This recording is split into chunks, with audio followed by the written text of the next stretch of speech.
News now देखने वाले सभी दर्शकों का स्वागत है।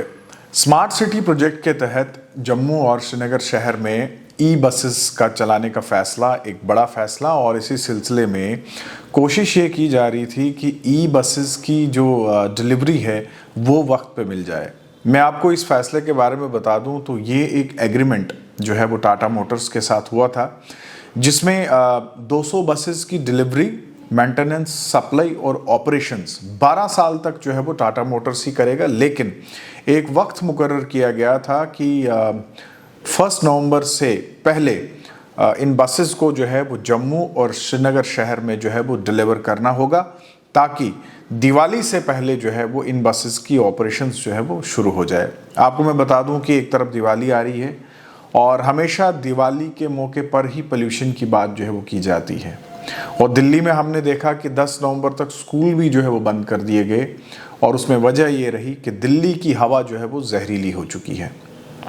जम्मू की हवा खुशगवार रहे, जहरीली ना हो, इसको देखते हुए बहुत सारे इकदाम जो है वो उठाए जा रहे हैं, जिसमें ये भी फैसला लिया गया कि जम्मू शहर और श्रीनगर शहर में भी ई बसेस यानी इलेक्ट्रिक बसेस जो है वो चलाई जाएंगी। और ये सारा एग्रीमेंट जो है वो टाटा मोटर्स के साथ किया गया। हालांकि श्रीनगर में हाल ही में 1 नवंबर को 75 बसेस यानी 75 बसेस जो है वो डिलीवर की गई, जिनको फ्लैग ऑफ भी किया गया, और ये बसेस जो है वहाँ पे चलाई भी जा रही हैं। हालांकि दिक्कत ये आ रही है कि 20 चार्जिंग स्टेशंस जो थे वो बनने थे, लेकिन फ़िलहाल सिर्फ 7 चार्जिंग स्टेशंस जो है वो मुकम्मल हो चुके हैं। चार्जिंग के सिलसिले में जो है वो दिक्कतें ज़रूर आ रही हैं। वहीं दूसरी तरफ जम्मू के भगवती नगर में इन गाड़ियों के लिए डिपो और उसके अलावा चार्जिंग स्टेशंस जो थे वो बनने थे, जिन पे काम ज़रूर चल रहा है। लेकिन उम्मीद ये जताई जा रही थी और एग्रीमेंट ये कहता था कि ये बसेस की डिलीवरी और चार्जिंग स्टेशन और इसके अलावा जो बसेस का डिपो है वो जो है वो नवंबर के महीने में से पहले ही जो है वो तैयार होंगी, और जम्मू शहर में भी ये बसेस जो है वो चलना शुरू हो जाएंगी। लेकिन फ़िलहाल अभी तक काम जो है वो चल रहा है, बसेस की डिलीवरी जो है वो नहीं हुई है। मैं जम्मू शहर की बात कर रहा हूँ, और इसके अलावा मैं आपको बता दूँ कि कठुआ, उधमपुर और कटरा, वहाँ पे भी चार्जिंग स्टेशंस के ऊपर जो है वो काम चलाया जा रहा है।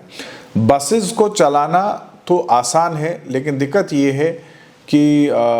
चार्जिंग स्टेशंस डेवलप करना जो है वो एक चैलेंज है। और अगर 200 बसेस जो है वो ऑपरेट हम करते हैं जम्मू और श्रीनगर शहर में, तो ऐसे में चार्जिंग स्टेशंस भी जो है वो अच्छी मात्रा में चाहिए, ताकि बसेस जो है वो जल्दी से चार्ज हों, और फिर अगर रात को चार्जिंग हो तो दिन के समय जो है ये बसेस जो है वो चलेंगी। स्टेट ऑफ आर्ट ये बसेस जो है होंगी। और आपको मैं बता दूं कि इन बसेस में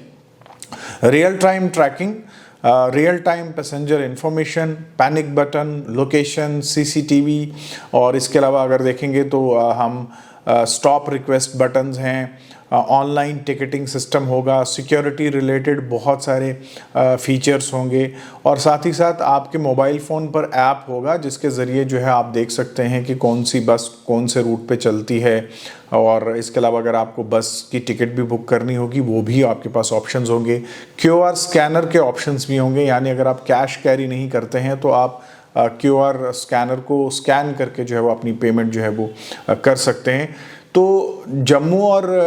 श्रीनगर शहर के लिए एक बहुत बड़ा कदम, और स्मार्ट सिटी के तहत ये भी एक सहूलियत आम लोगों के लिए। लेकिन वहीं जो थोड़ी सी देरी हो रही है, और ख़ासकर हम जम्मू शहर की सप्लाई की बात करें, जो यहाँ पे बसेस डिलीवर होनी थी या फिर चार्जिंग स्टेशन वगैरह बनने थे, उसमें जो देरी हो रही है, कहीं ना कहीं वो थोड़ा सा मायूसी जो है वो लोगों के चेहरों पर ज़रूर आ रही है, और लोग बेसब्री से इंतज़ार कर रहे हैं इन बसेस का। और वहीं 75 बसेस यानी 75 बसेस जो है वो वैली में जो है वो चल रही हैं, लेकिन जम्मू में लोग बेसब्री से इंतज़ार कर रहे हैं, और लोगों को ये उम्मीद थी कि दिवाली से पहले यानी ये जो फेस्टिव सीज़न होता है, इसमें जम्मू में स्मार्ट सिटी का ये बड़ा प्रोजेक्ट जो था ये भी मुकम्मल होना था, और जम्मू वासियों को यानी आम शहरियों को जो है वो इस मामले में राहत ज़रूर मिली थी। आप देखते रहिए न्यूज़ नाउ।